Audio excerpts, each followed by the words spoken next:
It's like a broken record, right? A million guys out there completely blindsided saying, life was great until it wasn't. And I'm no exception. Thought everything was peachy until it all went sideways. Hey, I'm Blake Ramsey. At 31, life felt good and satisfying. Things were going smoothly, especially with my job at Space Conquest, a division of a major aerospace company. We were working on a NASA project, creating a next-generation manned spacecraft resembling an airplane upon landing, solely for passengers. My role involved designing the escape system, ensuring each crew member had their own capsule to eject from in case of emergencies, a dream come true for a space engineer. My wife, Tracy, and I, married for 7 years, had 3 kids, Tyler, 7, and twin girls, Beth and Emily, 6. Family was my priority, balancing work with quality time. Our parents lived nearby and loved spoiling their grandkids. Tracy's sister Lucy was also close.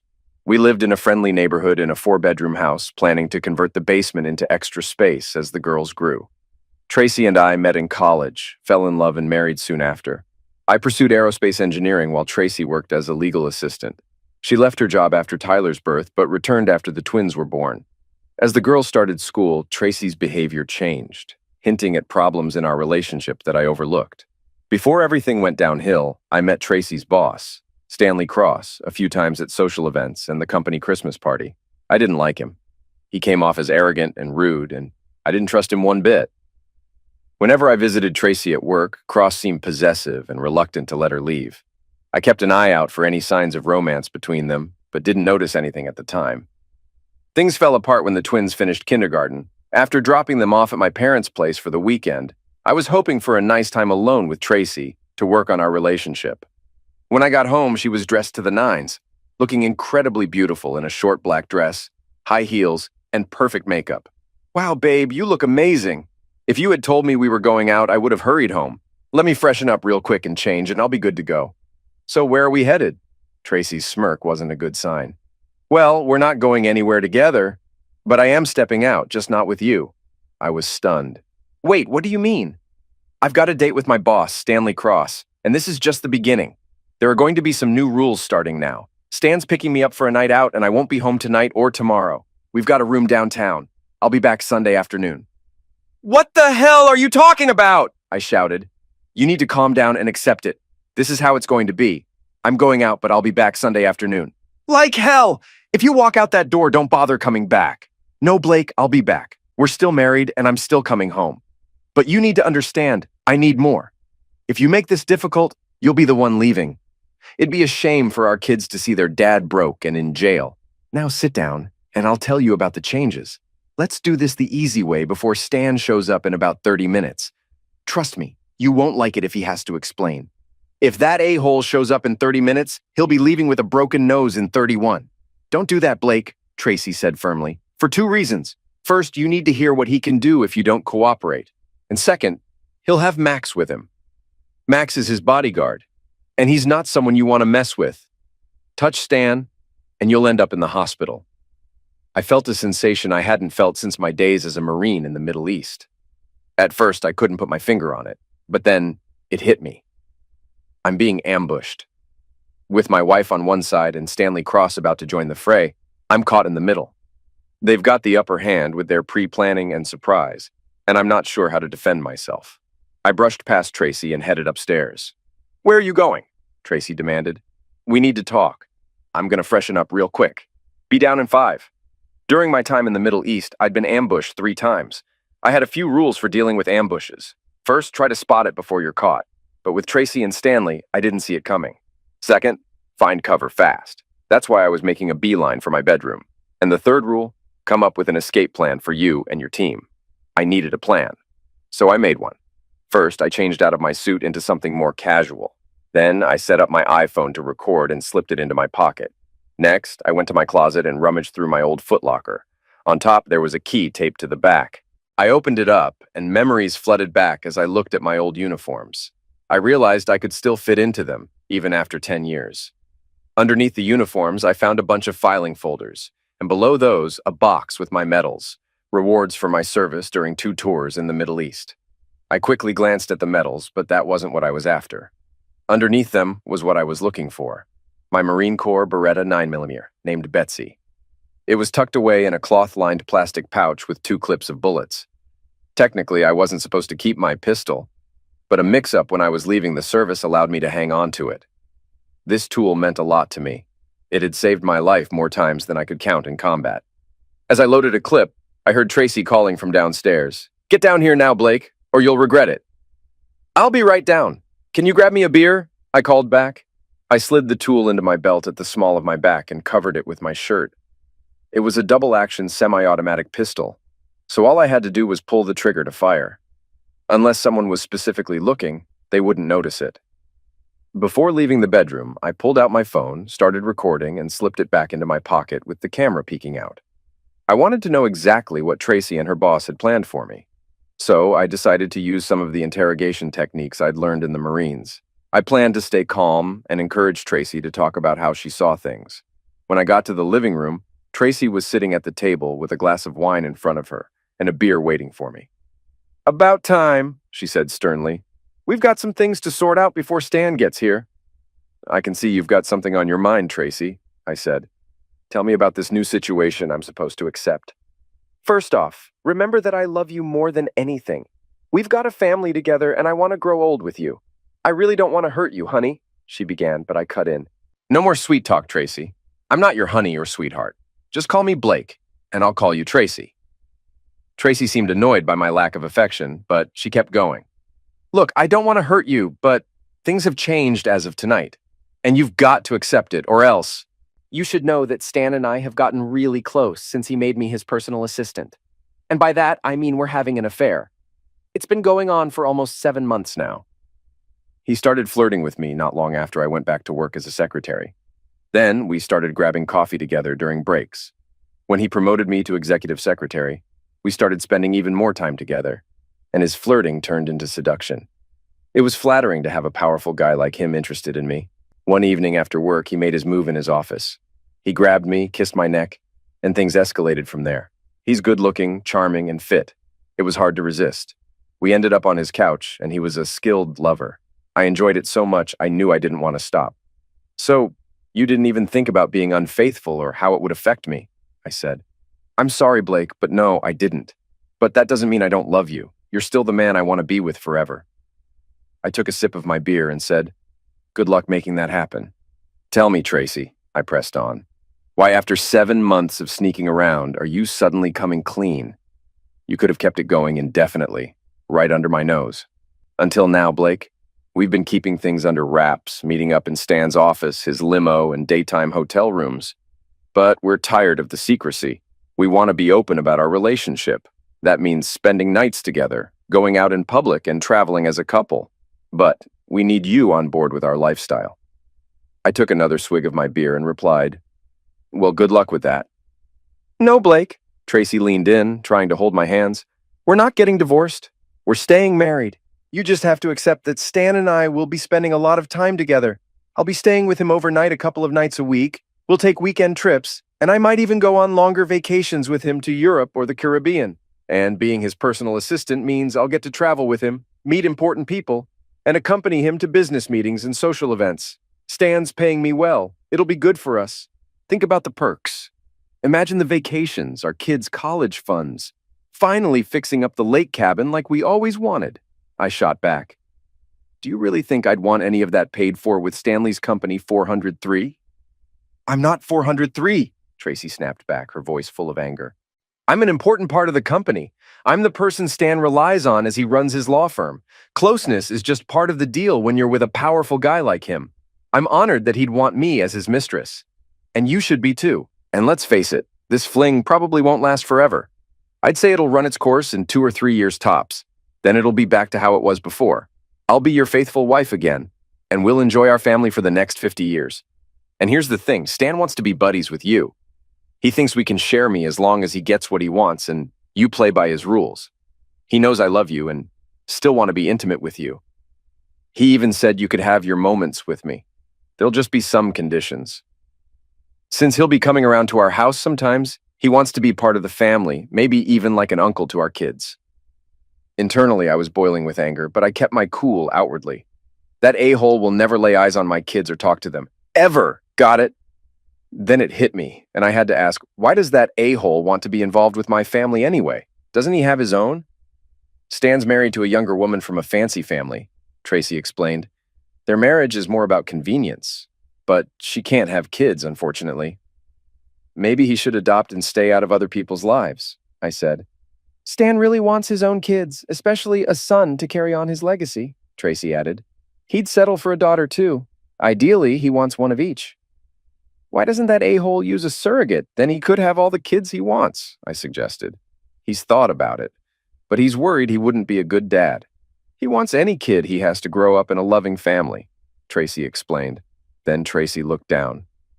Oh God, here we go, I said, getting even more upset as Tracy's point hit me. Then it hit me. He wants to get you pregnant, doesn't he? And then he wants me to raise his kid. It wouldn't be his kid alone, Tracy insisted. It'd be mine too. And you'd love it because you love me. And the kid would have Cross as a last name. Stan would pay us a ton of money to raise his kid and cover all the expenses until they're done with college. Oh crap, are you already expecting? I blurted out. No, she replied. But he wants me to stop taking the pill in a few months. I told him I wanted you to agree to our new arrangement first. Just when I thought it couldn't get worse, I muttered to myself. Once more, I made it clear. Good luck with that. Tracy was mad. Stop saying that, she snapped. I know you're not on board now, Blake, but maybe you'll come around. Her words hit me hard. As I got up to confront her, the doorbell rang. Tracy rushed to answer it, letting her boss in. As he walked in, he grabbed her waist and gave her a kiss. This just keeps getting better, I grumbled to myself. How did he react? Cross asked Tracy. Not good. You might need to spell out the consequences if he doesn't cooperate, she replied. I heard him say, then we'll go to plan B, shock and awe. Stan was a big guy, taller and heavier than me at 5'11". I couldn't figure out what Tracy saw in him. Maybe his long graying hair gave him a distinguished look. He seemed confident in his black suit and had a commanding presence. He walked right up to me, invading my personal space. Mr. Ramsey, we need to talk, he said. Talk? I will off you, I shot back. You could try, but my driver would probably stop you before you got far. By tonight, you'd be in jail. So sit down, he ordered. I glanced out the door to see a big guy waiting on my doorstep. I wasn't scared, but I wanted to hear him out, so I reluctantly sat down. Good, now we can talk like grown-ups. When your wife became my personal assistant, it included some extra duties. Yeah, I'm talking about closeness. I've been with your wife for the last 6 months, but we're tired of sneaking around. You and Tracy are going to have a new arrangement. As my assistant, she'll take care of my needs, both professional and personal. Mr. Ramsey, you'll still be Tracy's husband. Your role as a dad won't change, except for one thing. I'll be taking care of Tracy's needs. Most of the time, that'll happen at a hotel or my office. But sometimes when you're not around, we might use your bed. You a hole! Why would I put up with this? I'd rather divorce her cheating behind, I spat back. Mr. Ramsey, that kind of talk won't help. Remember who I am. I'm a big-shot lawyer with the city's top law firm. If you try to divorce her, you'll pay. And not just in court. We'll take everything from you, make you pay alimony and child support while she's still with me. Your son and daughters? You won't see them much, if at all. You'll be accused of child offense, go to jail, and lose custody forever. Your job? Gone? Your family and friends? They'll turn their backs on you. I sat there in shock, speechless. I never imagined Tracy and this a-hole would go this far for their affair. Stan went on. Now I know you won't do anything stupid. If you try to tell my wife, you'll regret it. My driver and his pals will make sure of that. If you try to skip town, my investigators will find you. So just accept this new deal. Your wife's a great assistant. He leaned in. And she's pretty good with her mouth, too. I turned to Tracy. Would you really do all that to me? I hope not, Blake, but as long as you cooperate, I won't have to. Eventually, you'll get used to it, and it'll seem normal, she said calmly. Still reeling, I watched as they headed for the door. But before they left, I had something to say. Wait, I've got something you need to hear. Annoyed, the jerk rolled his eyes. What is it, and make it quick? I took a breath. Once I've had a few drinks and mourned my marriage, I'm calling your wife to spill everything. Turning to Tracy, I said, after that, I'm calling your sister Lucy to spill the beans, and I'll let her break it to your folks. Stan seemed puzzled, not used to facing resistance when he tried to strong-arm someone. What was that? He questioned. Without repeating myself, I went on. Bright and early Saturday, I'm getting a locksmith to change all the locks. Now Tracy was paying close attention, trying to grasp the situation.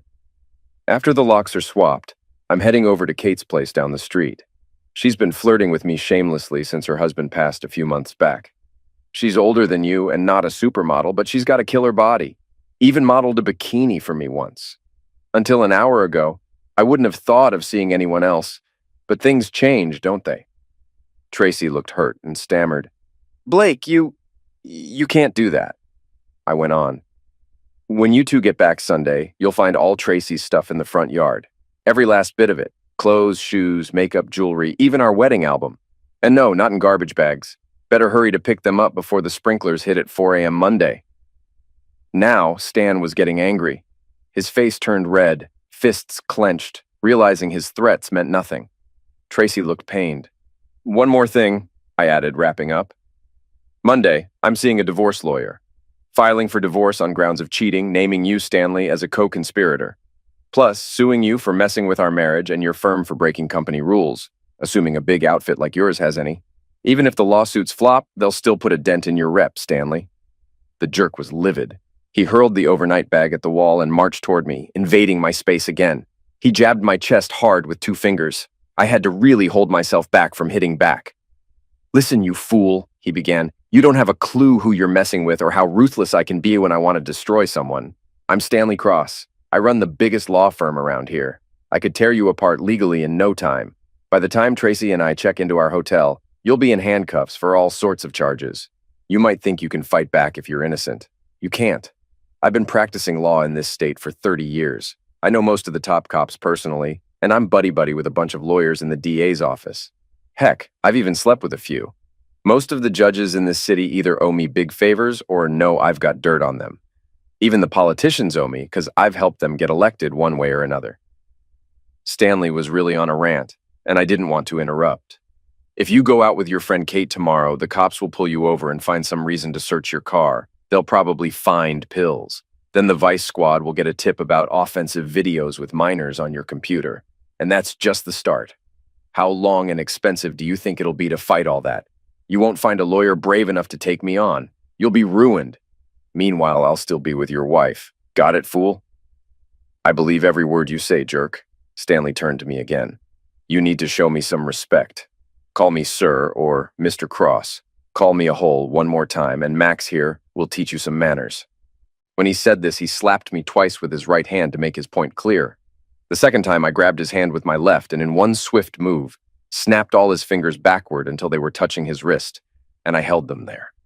Cross was caught off guard. For a moment, he seemed stunned, staring at his hand in disbelief. Then the pain hit him, and he let out a loud cry. I pushed him away, and he fell onto the couch.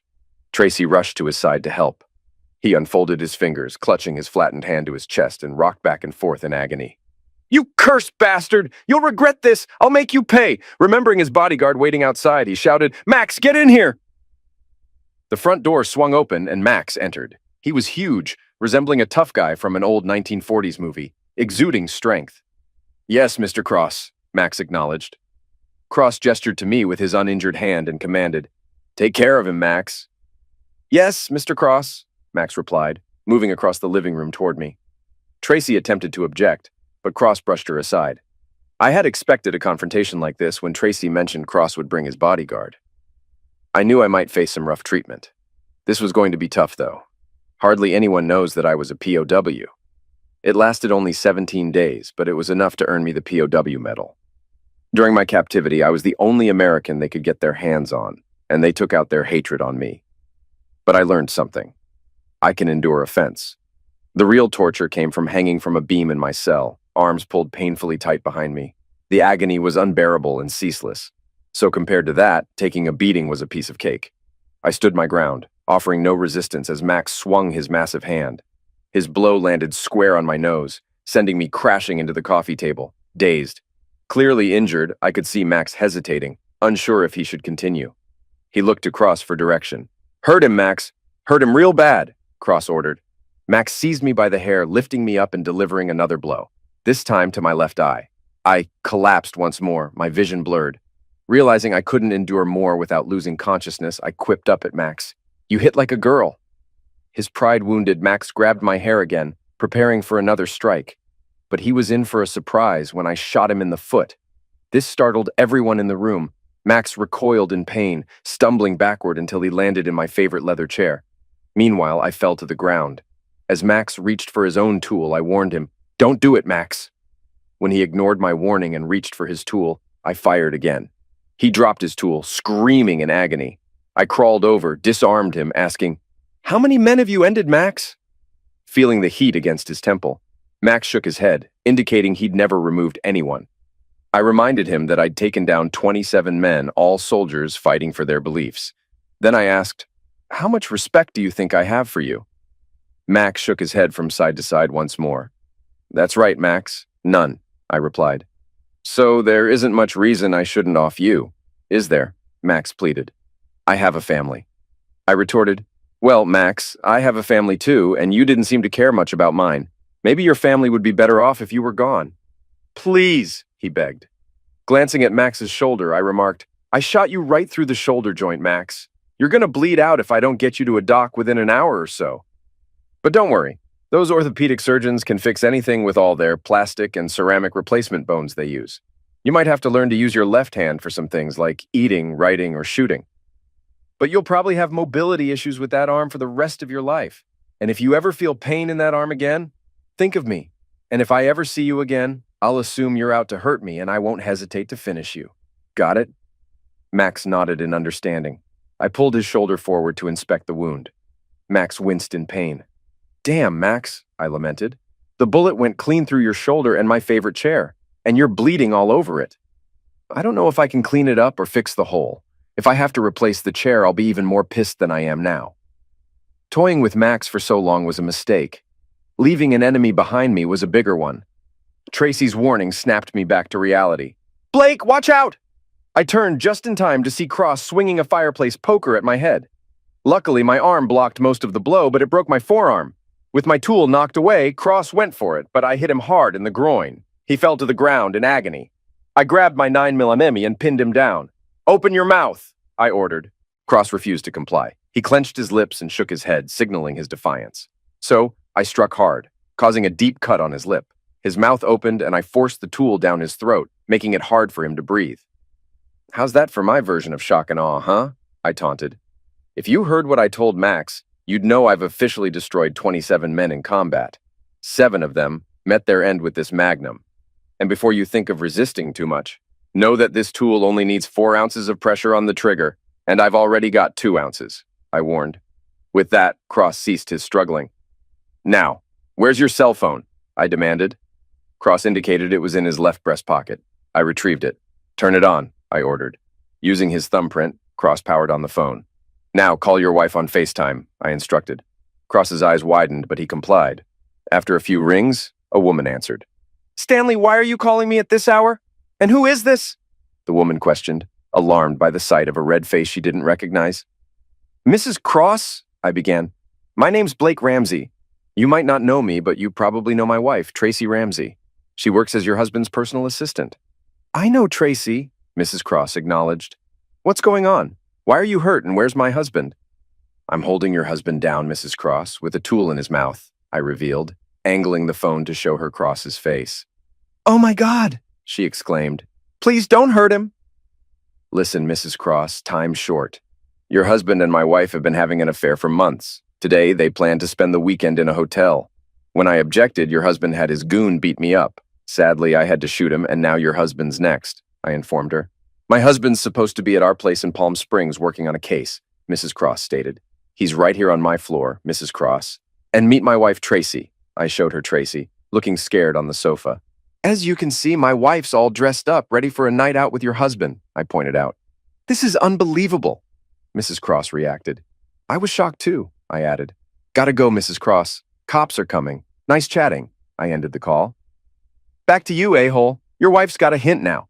What was your plan? Send Max and pals to rough me up?" I asked, glancing at Max. "Max needs some time off," I remarked. I warned him, "Send anyone, I'll off 'em, then come for you. Got it?" Cross nodded, and I withdrew it. Suddenly, I smelled something foul. "Did you crap yourself?" I chuckled. "Now I need a new carpet." "Pass me my briefcase, Tracy," I requested. She handed it over, and I pulled out my laptop. "Was this your stash?" I asked, aiming at the laptop's hard drive. Cross was screaming, covering his ear, likely with a ruptured eardrum. I leaned close to his ear and said, "Good luck using that computer now, a-hole." Then I got off Cross and told him to sit on the sofa. He obeyed, still clutching his groin and ear. I instructed Tracy to grab a wet towel from the kitchen and help Max with his bleeding shoulder. She rushed to get it and came back quickly to assist Max. After that, I warned everyone to stay put while I went to clean up in the kitchen. With my phone still recording, I realized I had to hide it to prevent the police from deleting the footage as Cross had connections. I stashed it in a pile of dish towels in a drawer. Then, I wiped my face with a wet towel. Returning to the living room, everyone was still in place. Cross was in pain, Tracy helping Max. I told them to wait for the cops, who'd be here soon with an ambulance. Outside, my neighbors had heard the noises. I confirmed it and asked if anyone had dialed 911. Two had. One of my neighbors was retired Marine Colonel Orson Sage. We were close friends who often shared a beer. He called me Captain, and I called him Colonel. "Are you okay, Captain?" the Colonel asked. "I've seen better days," I replied. Sirens wailed in the distance, signaling the police's imminent arrival. "Colonel," I called, "can you help me out?" "Sure thing, Captain," he said, stepping onto my porch. "First, can you help me unload these magnums and put them on the table? I don't want to be holding one when the cops show up." The Colonel took it and quickly made them safe. Then, he placed them on the porch table. Kate, a widowed neighbor from up the street, noticed my injuries and came over to help. Turning to the Colonel and Kate, I said, "I wish I could explain everything, but time's short. My wife's boyfriend, a lawyer, threatened to frame me with pills." I handed the Colonel my keys. "After all this, if the garage isn't taped off, hide my car. The garage code is our street address." "Got it, Captain," he replied. Kate interjected, "You look really rough, Blake." "My head's pounding and I'm feeling dizzy," I admitted. "Guess I took a harder hit than I thought." With Kate's help, I sat on the porch steps when two police cars showed up, lights flashing and sirens blaring. They cautiously approached, hands on their tools, but the Colonel assured them there was no threat, pointing to the unloaded tools on the porch. I told them about the three individuals inside. A police officer noticed my condition and said, "Looks like you need some medical attention too." Soon, two ambulances arrived, lights flashing and sirens blaring. Emergency technicians hurried to the porch while another officer informed them about the injured man inside. As my dizziness worsened, Kate urged me to lie down while an EMT checked my face. I mentioned my possibly broken forearm. Later, in a haze, I saw Max being wheeled out on a stretcher and Cross being helped into an ambulance. Tracy, escorted by a female officer, stopped nearby, crying and apologizing profusely, but I rejected her, saying, "Go to hell, Tracy," before she was taken away. I either passed out or received pain medication, remaining unconscious for 3 days. When I woke up, a nurse named Rose greeted me kindly. Alone in the room, I assessed my injuries: a cast on my right forearm, gauze and tape on my left eye and nose. Besides that, I seemed okay, connected to various machines. Dr. York kept me sedated for a possible minor concussion, giving me something to sleep until morning. I woke up to find my left wrist cuffed to the bed rail. Detective Sergeant Hardman explained I was under arrest for multiple charges, including offense and magnum use. He mentioned my wife and 2 others had filed the complaint. After he left, Rose confirmed she knew about it. Dr. York assured my recovery and informed me of my transfer to a new ward. A few days later, a lawyer named Sam Wilton visited, suggesting I plead guilty to negotiate with the DA. I insisted on my innocence and asked about my kids, who were with my wife's sister. I couldn't believe how my life had suddenly changed, worrying about my broken marriage, my children, and my job. I provided Sam with my company's contact information and requested him to inform my boss about the situation. Upon reviewing the charges against me, I questioned the spousal offense charge mentioned by Detective Sergeant Hardman. Sam clarified that Stanley Cross had included it in his complaint, alleging multiple instances of violence against Tracy, supported by photographic evidence of her injuries. Despite my denial of the accusations, Sam suggested considering a plea deal at the arraignment to potentially mitigate the severity of the charges. However, I expressed concerns about admitting guilt, fearing possible civil repercussions from the witnesses involved. In response to the looming legal battle, I requested Sam to reach out to my uncle, Jonathan Allen Carter, a retired Navy lawyer renowned for his expertise in family law. I emphasized the need for discretion, as I didn't want my intentions revealed prematurely. After Sam coordinated with Uncle Jack, it was agreed that he would provide legal assistance. Sam assured me that Uncle Jack emphasized the importance of maintaining confidentiality regarding the case details. During the arraignment conducted via hospital TV, I entered a plea of not guilty to all charges. Despite the prosecutor's push for no bail, the judge decided to keep me in the hospital for 2 additional days before proceeding with a hearing to determine whether I would stand trial. The day before I went to jail, Uncle Jack came. He was officially my lawyer now and could visit me. Seeing him was a huge relief. I hugged him, feeling emotional. I hadn't realized how much I needed support until then. After catching up, Uncle Jack got serious. He wanted to talk privately and filled me in on some details. He'd spoken with Lucy briefly and assured me the kids were okay with her until things settled. Lucy was puzzled by Tracy's version of events and was grateful Uncle Jack was there for me. Then Uncle Jack wanted to know exactly how I ended up in this mess. I confided in him, explaining everything that happened. He found it unbelievable. I also told him about the different story Stanley Cross, Max Angel, and Tracy had concocted after my arrest. In a hushed tone, I revealed to Uncle Jack that I had everything on video with my iPhone, hidden at home. Though he didn't show much emotion, I sensed relief in him knowing there might be evidence backing up my story. Uncle Jack promised to support me throughout this ordeal. He said my main focus should be on recovering while he worked on my case and looked into bail options. I agreed, asking him to keep an eye on my kids. He promised to stay in touch through Lucy. After leaving the hospital, I was taken to jail. 3 days went by with no word from Uncle Jack. Finally, I faced a judge, with Uncle Jack there. He fought for my bail, but I ended up on house arrest. Uncle Jack had arranged a place for me in a gated community where I'd stay with him. However, I couldn't leave the area. Uncle Jack had plans in motion, but he kept most of them secret until they unfolded. He hired private investigators to help him and set them to work on several leads. Retrieving my phone from my kitchen drawer posed a major challenge due to the restraining order preventing me from accessing my house. Uncle Jack refused to break in, hoping for a solution to arise. In the meantime, he arranged a new cell phone account for us both for communication. I contacted my neighbor, the Colonel, to update him on my situation. He shared concerning activities around my house. Uncle Jack suggested inviting the Colonel over for beers and barbecued steaks to discuss further. The Colonel recounted an incident he witnessed shortly after the altercation. He spotted individuals near my garage, called 911, and confronted them with an aluminum bat. Despite threats, they fled in a black SUV, their faces captured in a photo. The Colonel also observed Tracy conversing with men near the garage shortly after she returned to the house, noting down the SUV's license plate. Uncle Jack investigated the license plate linked to Unique Services, a private investigation firm owned by Jose Gonzalez and Miguel Ortego, both with questionable law enforcement backgrounds. Notably, Unique Services counted Stanley Cross's law firm among its clients. Retrieving my cell phone from my house kitchen became urgent. Uncle Jack devised a plan to meet with Tracy under the guise of mediation, with her lawyer's associate present. At 6 p.m., Uncle Jack arrived and was greeted warmly by Tracy, joined by Gordon Merritt from Cross's law firm. After introductions, they settled in the family room to discuss matters, both recording the conversation. Uncle Jack expressed regret and subtly questioned my account of events. He continued, mentioning my claim about Tracy and Mr. Cross having an affair and how I reacted angrily upon seeing them together. Mr. Merritt interjected, suggesting that the evidence seemed stacked against me. Uncle Jack then proposed that Mr. Merritt testify that I may not have been in the right state of mind during the incident, given my belief that Mr. Cross was taking Tracy away. He emphasized my previous good behavior as a husband and father. After considering it, Mr. Merritt proposed that they might entertain such a suggestion if I were to plead guilty to the charges against me. Uncle Jack asked, "Are you suggesting all the charges? Or is there a chance some could be reduced or dropped?" "I'll need to discuss with Mr. Cross. He's influential with the DA's office. Maybe we can find a solution to make this go away. It's not just for Mr. Ramsey's sake, but being caught in a high-profile legal mess isn't good for Mr. Cross either. It damages his reputation in business." "That's all I came to say, Tracy. Thanks for meeting with me. Blake wants you to tell the kids he misses and loves them."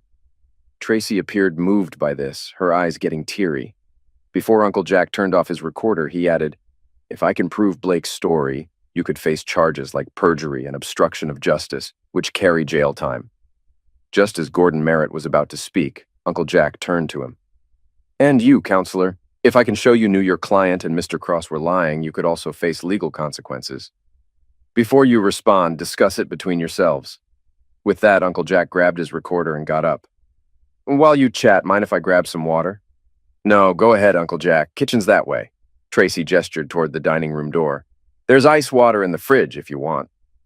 In the kitchen, Uncle Jack ensured he couldn't be seen, then located my iPhone in a drawer by the sink. After pocketing it, he poured himself some ice water from the fridge. After a couple of minutes, he returned to the family room. Before I go, Tracy, anything you want to add? Tracy nervously glanced at Gordon Merritt, who spoke up for her. At this moment, Mr. Carter, we have nothing more to add. We'll inform you of any changes to Mr. Ramsey's charges, and we expect your cooperation if you want to resolve this matter. Uncle Jack concluded, That's fair enough. Thank you for meeting with me, Tracy. Mr. Merritt, I'll see you in court. Uncle Jack didn't bring the iPhone to the townhouse. Instead, he arranged for Digital Analysis Solutions, DAS, to examine its contents. He briefed the DAS director on the case's background and the importance of the video-audio recording for my defense. DAS assured Uncle Jack they'd handle it carefully and promised to provide their analysis in a few days. Later, Uncle Jack and I visited the DAS offices for their report.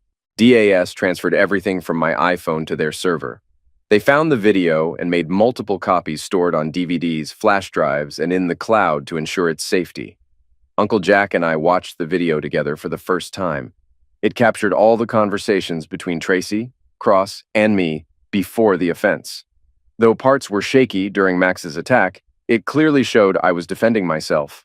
Some sections were unclear visually, but the audio provided a clear picture of the events. Luckily, it also showed Max pulling out his magnum on me. We thought the briefing was done, but the DAS director said there was more. Besides the usual stuff on my phone like pictures, contacts, emails, and texts, there were 97 new emails and 64 text messages I hadn't seen. DAS checked them out without opening, and most were legit from friends and family. But one was shady, with 27 photos of kids. If I had opened it, those pics would have ended up on my phone. When I trashed my computer, I said, Cross couldn't plant those pics there, so he tried on my phone. Uncle Jack and I thanked DAS for their help and left my phone with them. We took copies of the video home. Later, Uncle Jack got thoughtful. What's on your mind, Uncle Jack? I asked. I'm thinking about our next move, he replied. We could show this to the DA now and likely get the charges dropped against you. Plus, Cross, Max, and Tracy might face some heat. But if Cross has the pull, we think the whole thing might vanish.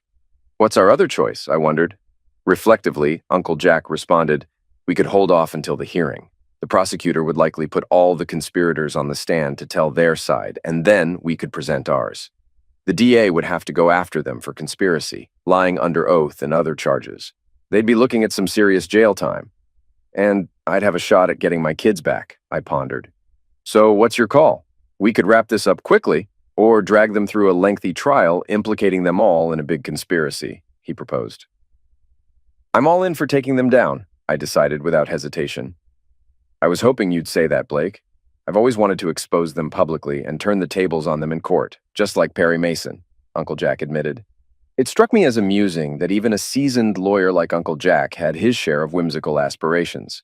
We awaited the hearing scheduled in 3 weeks, with Uncle Jack preparing his case diligently. He cautioned against revealing our trump card, the video, too early to prevent its suppression by the prosecution. So we kept it under wraps until the hearing. A week before the hearing, Uncle Jack returned home to San Francisco for other obligations. During his absence, I received a call from the gatehouse guard informing me that Tracy Ramsey claimed to be my wife. After consulting Uncle Jack, who advised me to remain calm and respectful, I allowed Tracy in, despite acknowledging her toxicity to me. As I awaited her arrival, I tidied up the townhouse, then greeted Tracy at the door. Despite my reservations, I couldn't help but notice her effort in appearance, wearing a stylish outfit with subtle makeup. Come on in, Tracy, I welcomed. You look wonderful. Thank you, Blake, she responded. You look quite fit and handsome. I've been hitting the exercise room here regularly, I explained, and I've been watching what I eat, mostly sticking to fruits, veggies, and avoiding junk. I continued. Please, have a seat on the sofa. Can I get you a glass of white wine? I was trying to be hospitable. Returning from the kitchen with our drinks, we took a few sips before I asked why she wanted to meet. Despite everything, Blake, I still love you just as much, she confessed. I never thought things would spiral like this. I know what you wanted, I retorted. You wanted me to accept Cross's lifestyle. It seemed easy enough. You could have been the cold, and I could have had fun with Cross, she explained. We could have made good money, and eventually, things would have gone back to normal. I ruined your plans, huh? I said sarcastically. Actually, those plans were more Cross's doing. He thought he could intimidate you into going along, she admitted. Neither of us expected you to react so aggressively. It was unlike you, considering how laid back and easygoing you usually are. I guess that's why he thought I was easy to manipulate, I guessed. You don't know how scared I was when I saw how violent you became, Tracy admitted. It's a side of me I've been trying to bury. It's been hidden since my days as a Marine in the Middle East. That's not who I am now, I explained. Out of nowhere, Tracy asked, "Where's your car?" I'm not exactly sure. When Cross threatened to plant pills in it, I took it seriously and had it moved to a place he wouldn't find. I chuckled. About those men at the house after you moved back in, what were they up to? They seemed too interested in the garage and my missing car, I inquired. Tracy reluctantly confessed, I think they wanted to plant evidence in your car. I didn't want them to, but Stanley insisted we had to frame you. You don't seem to care about piling evidence against me. Your story could land me in prison. If you really love me, just tell the truth, and the DA will drop the charges, I pleaded.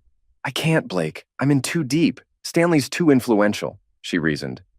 Sounds like bad luck for me, I remarked. Then I asked, what's this charge of offending you? From the pictures, it looks like you had cuts and bruises. I never laid a hand on you. That was Stanley's plan. As soon as you stepped out, he concocted an alternate version.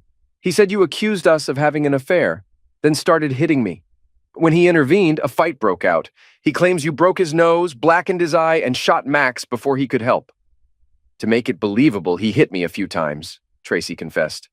I'm sorry, Blake, Tracy sobbed. I never wanted this. I just want things to go back to how they were between us. Well, that's not possible, I replied firmly. There's a way out, Blake, Tracy said earnestly. Stanley knows all about your past as a hero, your struggles with PTSD. He wants you to plead guilty based on that. He says he can use his influence to get you committed to a VA hospital for treatment. Afterward, we could start fresh, just us and the kids. So, that was her plan, to convince me to accept a plea deal for a reduced sentence. I pretended to consider it. That sounds promising, Tracy, but I need some time to think.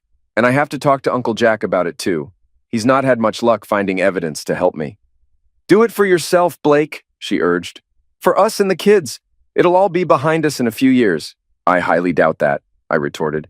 You cheated on me, wanted me to accept your affair, threatened to take my kids, and now you're framing me. That's more than a bump in the road. That's why Stanley's offer is the best way out for everyone, Tracy insisted, tearful. I'll think about it, I said, ending the discussion. I suggested she leave. But she wanted to stay, suggesting we forget our problems for a while. Not happening, Tracy, I said firmly. I stood firm, and Tracy got the message. Please consider Stanley's offer, she urged. I walked her to the door. Before leaving, she hugged me. It felt genuine, but I didn't hug back. The hearing aimed to decide if I'd face trial. The prosecution seemed confident. They put Cross, Max, and Tracy on the stand, each recounting their rehearsed versions of events. Uncle Jack asked them only one question. Do you swear your testimony is true? They all affirmed. Uncle Jack wanted to expose Jose and Miguel, too, but proving their involvement in framing me wasn't relevant to my charges. Their attempts failed anyway. When the prosecution finished, it was Uncle Jack's turn. With the court's permission, he began, we'd like to submit a video of the events. It proves my client's innocence. The ADA objected, claiming it was new evidence. There's a reason for that, Uncle Jack explained. We fear bias against my client. Do you have evidence of bias? The judge asked. It's in the video, Your Honor, Uncle Jack replied. The judge suggested reviewing it in chambers, but Uncle Jack refused. Why not? The judge demanded. We don't trust the court's impartiality, Uncle Jack asserted. Are you accusing the court of corruption? The judge asked, growing irritated. Potentially, Your Honor, Uncle Jack responded. Can you prove your claim, Mr. Carter, or is that evidence also in the video? As a matter of fact, it is, Your Honor, but I'd like to illustrate what I mean if you'll answer a few questions. So, let me get this straight, Mr. Carter. You believe you can show this court is biased against your client by asking me questions. Is that right? Yes, Your Honor, Uncle Jack affirmed. All right, Mr. Carter, go ahead with your questions. But if you can't prove your point, we'll review the tape privately and I'll decide its admissibility. I agree, Your Honor.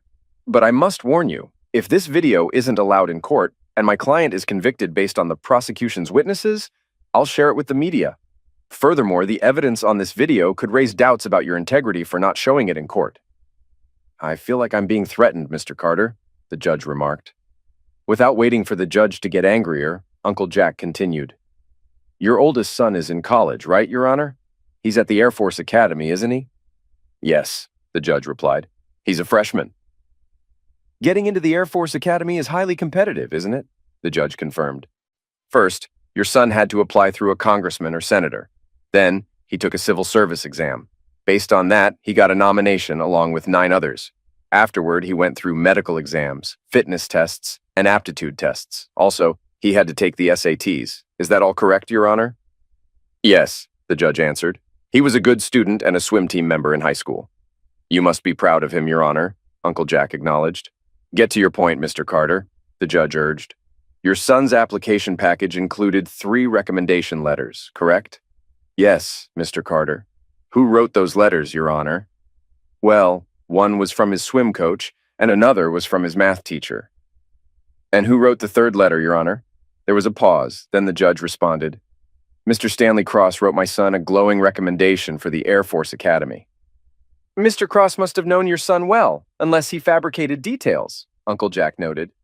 My son interned in Mr. Cross's office during high school summers. He aspires to be a lawyer, the judge explained. So Mr. Cross is more of a professional acquaintance than a family friend? Uncle Jack clarified. He's an acquaintance and a colleague in some legal groups I'm a part of, the judge clarified. Now, Your Honor, you can understand why the defense sees your impartiality differently, Uncle Jack concluded. You've placed my integrity under scrutiny, Counselor. While any connection with Mr. Cross wouldn't affect my decisions, you've made it a matter of perception, the judge responded. After a brief pause, the judge looked up and said, Play the video, Counselor.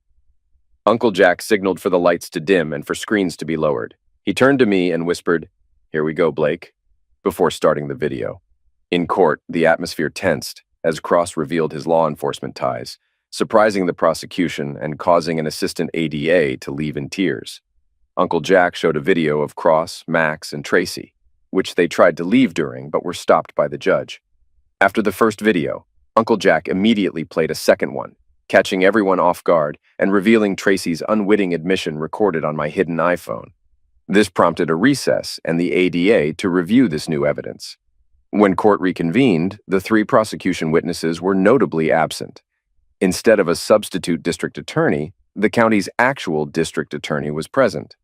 He wasted no time in addressing the court.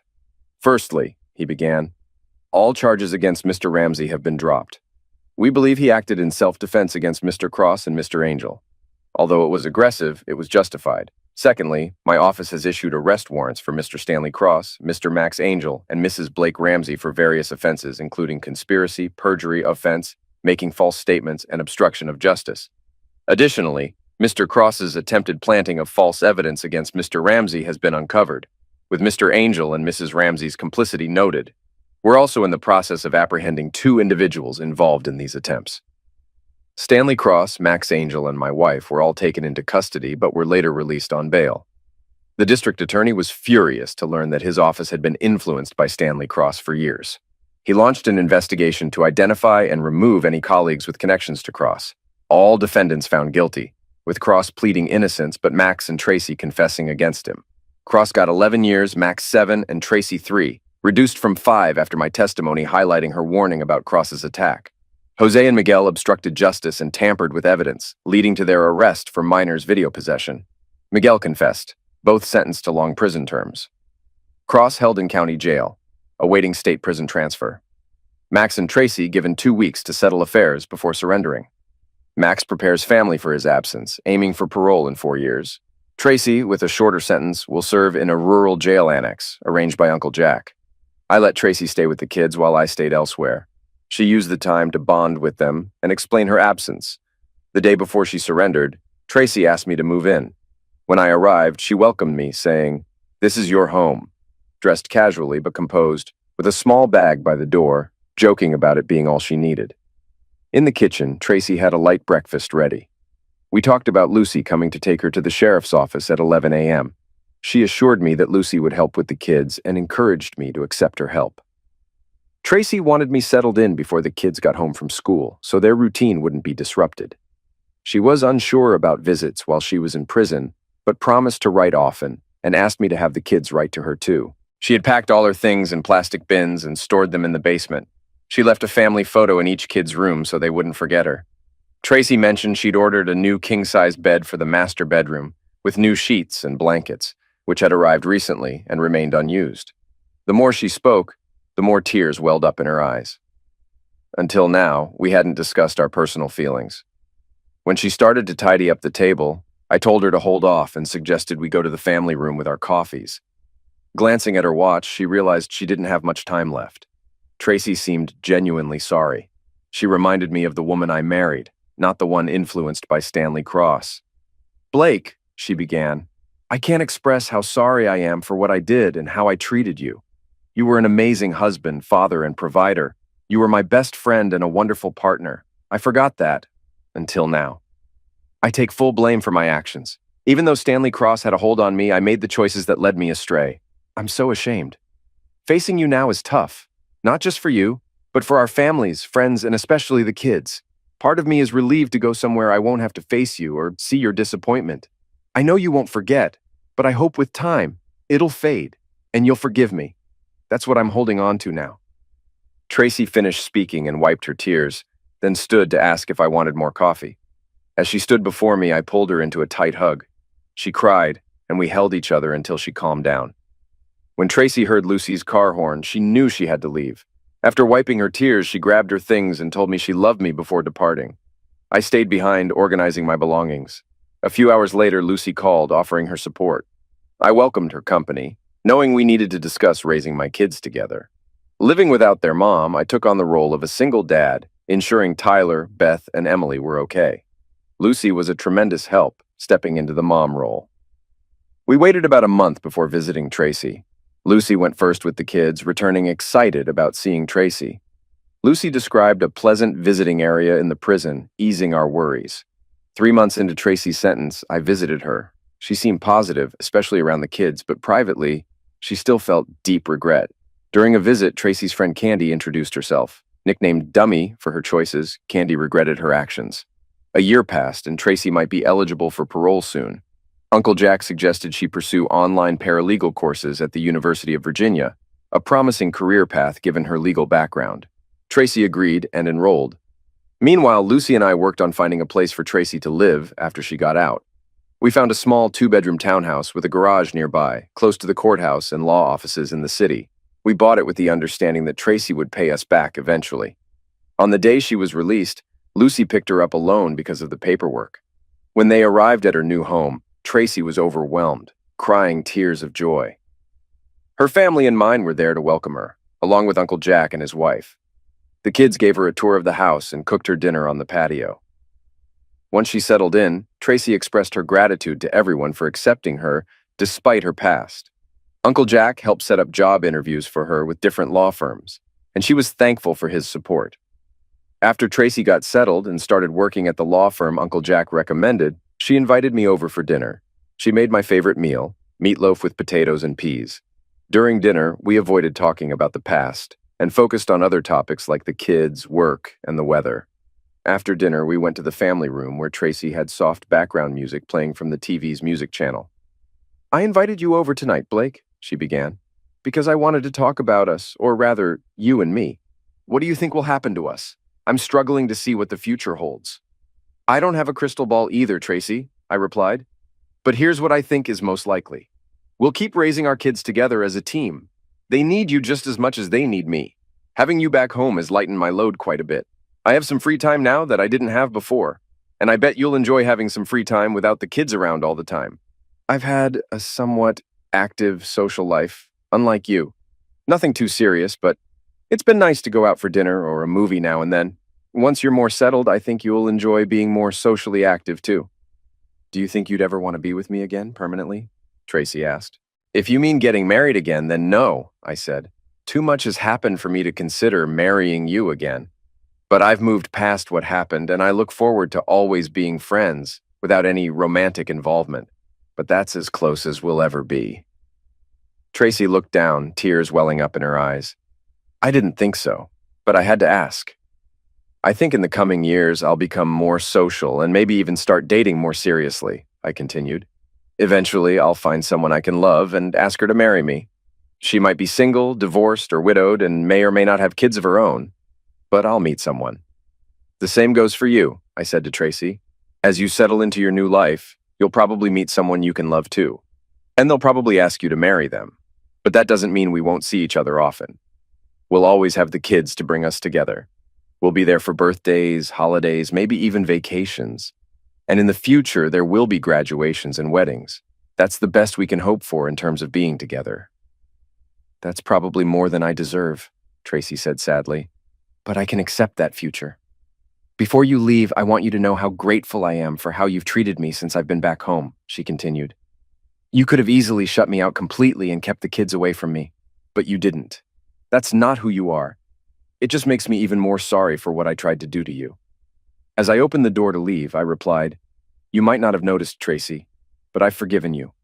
I don't hold any grudges against you, and I hope, with time, you can forgive yourself.